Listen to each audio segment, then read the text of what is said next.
uzun ve yoğun bir sınav maratonunu geride bıraktınız. Aylar boyunca emek verdiniz, yoruldunuz, zaman zaman kaygılandınız. Fakat bu süreci sabırla tamamladınız. Her birinizi gösterdiğiniz gayret ve azim için gönülden tebrik ederim. Bugün vereceğiniz karar elbette hayatınızın bütün safhalarını etkilemeyecektir. İnsan yeni bilgiler edinebilir, farklı alanlara yönelebilir ve kendisini geliştirebilir.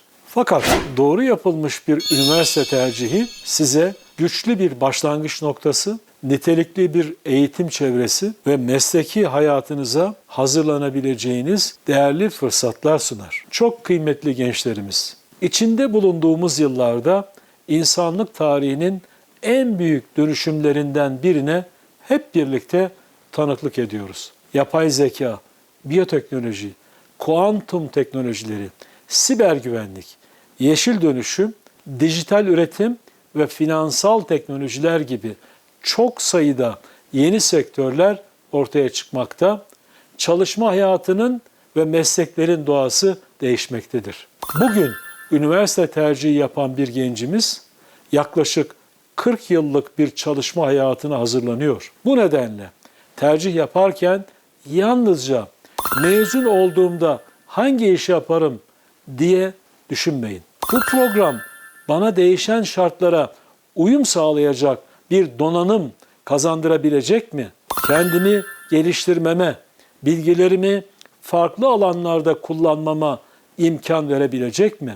Bu mesleği uzun yıllar severek yapabilecek miyim? Gibi soruları da kendinize mutlaka sormalısınız. Lütfen tercihinizi aceleyle, yalnızca çevrenizde duyduğunuz görüşlere veya o yıl popüler görünen programlara bakarak yapmayın. Önce kendinizi tanıyın, programları dikkatle inceleyin ve uzun vadeli düşünün. Yükseköğretim Kurulu olarak son yıllarda yürüttüğümüz çalışmalarla sizleri yalnızca bugünün değil, geleceğin dünyasını hazırlayacak bir yapıyı kuruyoruz. Ve geleceğin dünyasında belki de en değerli diploma, kendini sürekli geliştirebilen insanın sahip olduğu birikim olacaktır. Çok kıymetli gençlerimiz, tercih sürecinde önünüzde geniş ve çeşitli bir yüksek öğretim sistemi bulunuyor. Türk yüksek öğretimi bugün 208 üniversitesi, 7 milyona yaklaşan öğrencisi,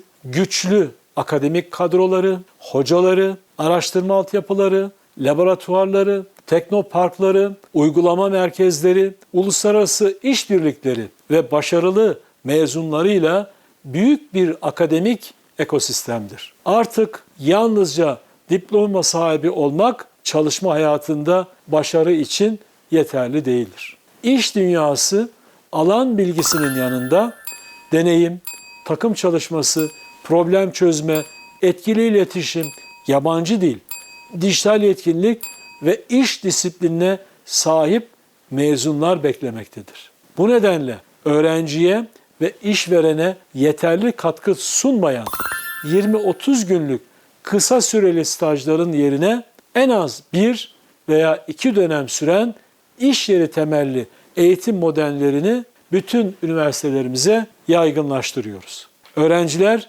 eğitimlerinin belirli bir bölümünü işletmelerde, fabrikalarda, sağlık kuruluşlarında, laboratuvarlarda veya kendi alanlarıyla ilgili kurumlarda geçiriyor, teorik bilgilerini gerçek çalışma ortamında uyguluyor.